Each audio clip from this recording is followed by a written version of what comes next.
Have you ever found yourself in the middle of a conflict you didn't start, but suddenly it was on you to do something about it? Maybe there's tension at work, or two people in your family aren't speaking to each other, or your neighborhood Facebook group is blowing up again. You didn't create the problem, but if something doesn't change, everyone's going to suffer. This Sunday, we continue our Unsung series, where we're lifting up the quiet heroes of Scripture, people who made a difference not because they were powerful or famous, but because they were wise and faithful. And this week's story, it's a surprising one. It comes from the book of 2 Samuel. You can find it in chapter 20, and it centers on a woman we know almost nothing about. We don't even get her name. But when a military leader is about to destroy her city to get to one man, she speaks up. She starts a conversation. She negotiates.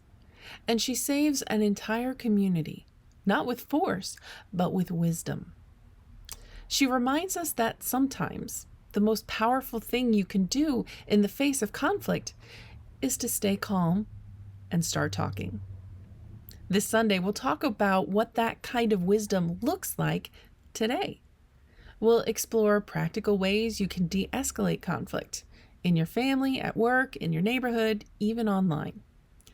Not everything can be fixed with a single conversation, but so much can be prevented if we're willing to pause, listen, and respond with grace.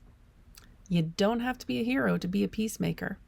You just have to be willing to go first, to ask a question instead of assuming, to seek understanding instead of revenge, to hold space for healing instead of throwing more fuel on the fire.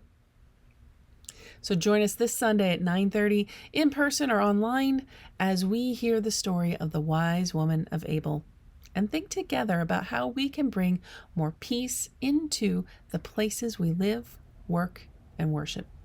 See you Sunday.